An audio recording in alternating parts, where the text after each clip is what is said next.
Hey guys, Kat here. This is going to be a video on harvest day at Kanekiki Farm here in Hawaii. I'll be picking fruit with my upbeat friend Maria. First things first, we grab our proper tools for picking specific kinds of fruit.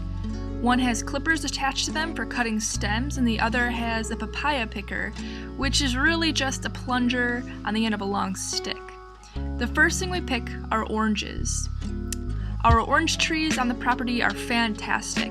We almost always come back with enough for everyone to juice at least a couple of times. These particular trees on this side of the property have just been picked pretty heavily, so they're still in the process of beginning to fruit again. So there isn't much to collect, but the first few that we did grab were great. The citrus I've had here on the Big Island is the best I've ever had in my life. We found some avocados as well, and the way that you could tell that those are ready to be picked is by checking out the stem. If the stem is green, it's not quite ready. If it's a brownish hue, it's ready to be picked. On our way to the papayas, we find a rack of bananas that are ready to be picked. There are 4 ways to tell when a rack of bananas are ready to be picked. The leaves may be dead, the flower on the bottom of the rack will be shriveled up. Both of these are due to the rack using the nutrients the plant provides. The bananas will be more rounded rather than boxy, and there will be at least 1 yellow banana on the rack.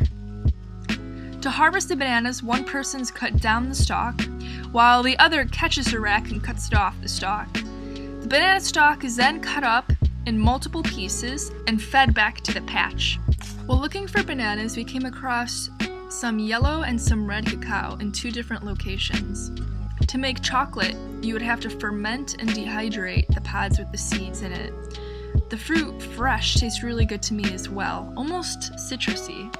Next, we found some yellowish orangish papaya, which means that they're ripe. Maria and I took turns as we picked from the high trees. To pick the papaya, one person suction cups onto the fruit and twists their pole. All you have to do now is lower it down to your partner. After this, I showed Maria around some of the more hidden parts of the property. New kinds of fruits and an abandoned refrigerator that looks like it was forgotten after an apocalypse. Once the fruit is all collected, we bring it over to be brined. Brining is important to kill any slugs that might be carrying rat lung disease, which can be found in tropical locations. After letting it soak for about a minute, we rinse the salt off and put the food away. I was super ecstatic to go into the kitchen to find a durian that someone else had harvested. We put the bananas in the bodega and the other fruits in a cabinet for the community to eat from whenever they would like. Thanks for watching. If you like this video, please give it a thumbs up. I would love to hear what else you guys would like to see or learn about, whether it be veganism, raw food, woofing, Hawaii, in whatever form it may be. Check out Maria's channel as well. She reviews books, she vlogs, talks about veganism. She's a fantastic dancer and makes hilarious videos. Alright, I'll see you next time.